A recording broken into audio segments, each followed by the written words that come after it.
Hello, my name is Helen Yermaska. I'm a certified knitting instructor through the Craft Yarn Council. Today's video is going to be about arm knitting.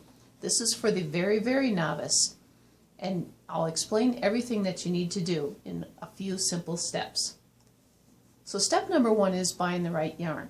The first thing that you need to do is buy at least 3 skeins of either a 5 bulky or 6 bulky yarn. You can go with colors that kind of match, colors that don't match, or all the same color. It's your choice. That's where a lot of the fun comes in.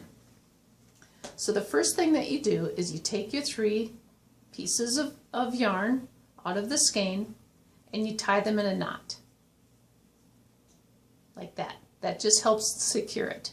The next thing that you'll do is what's called a slip knot. A slip knot gives you an adjustable loop that you're going to be putting over your arm. So what you do is you go around your big finger, or sometimes people go multiple fingers, with the tail, throw it past, pick up the tail that's attached to your yarn, pinch it with your fingers, and pull the loop over your fingers so that you've created a new loop right here. That is your slip knot. You can see that the size of the slip knot is adjustable. What you want to do is put that slip knot on to your wrist. So the next step that we're going to do is called casting on. You want to take the yarn that is attached to your skeins, hold it like this, and create an E. Basically what you're doing is you're just making a loop, hold it front to back, put your hands like you're going to clap, but instead grab that yarn and put it on your wrist. Okay, I'll demonstrate one more time. Front to back, flip it like you're clapping, grab. Okay, so now we have on 1, 2, 3, 4 stitches. We're going to put on a total of 6 for this particular project. If you want to make it wider, you can go wider. That's the beauty of making your own. So again, back to front, like you're clapping, slip it on.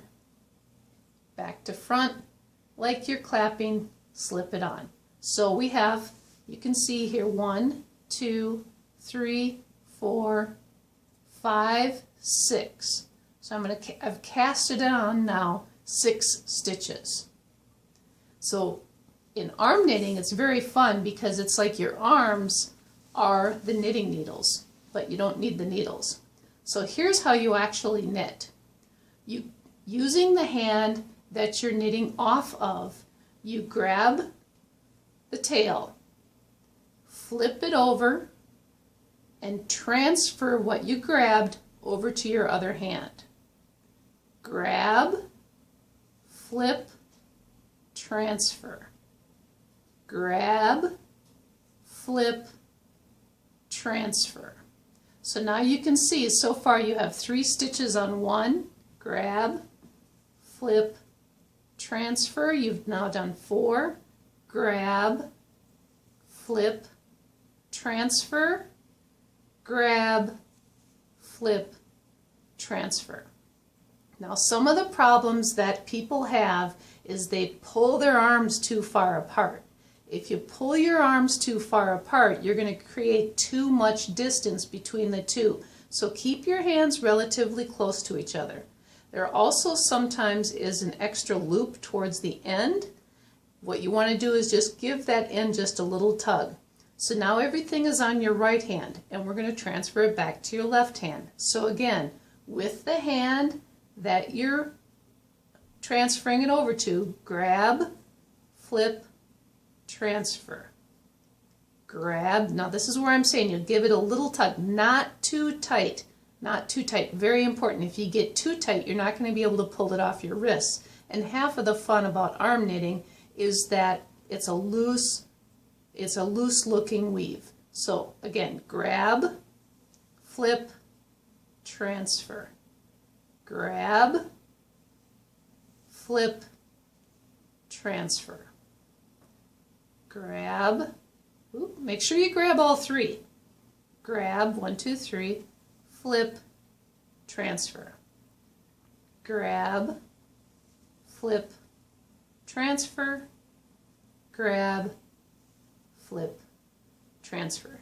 You can see right now that it's beginning to take shape a little bit. You can see if it's sometimes hard, but just follow one color. If you follow the green, you can see it comes around and down, around and down.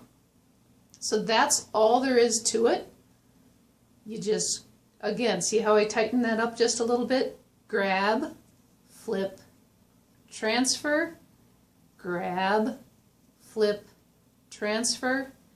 That's where the beauty and the calmness comes. Grab, flip, transfer is in always remembering. Grab, flip, transfer, grab, flip, transfer.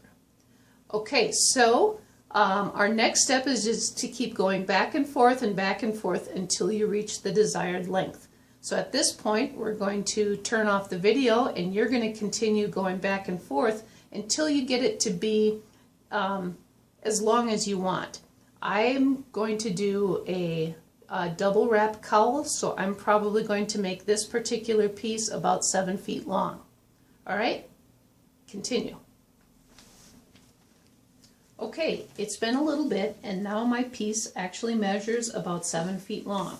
It's time to cast off. So all we do to cast off is you knit 2 stitches, just like you have been doing. Grab, flip, transfer, grab, flip, transfer. So now you have 2 stitches on your right arm. What you do is you take the first stitch that you stitched and you bring it over the second stitch and your hand and let it drop. Okay? Then you stitch another stitch. So again with your left hand, grab, flip, transfer. Then you take your back and flip it over the loop and over your hand and drop. We're going to cast off another. Grab, flip, transfer, back loop, over the loop and your hand, drop. Grab, flip, transfer, back loop over, flip it over that in your hand, drop, grab, flip, transfer, back loop over, and we have 1 loop left.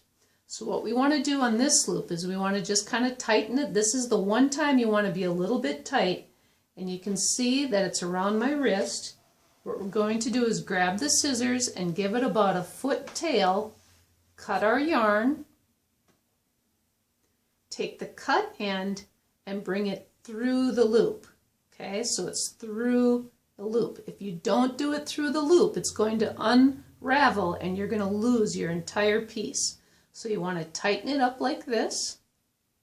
Okay, and now you take your tail end and you tie those 3 together.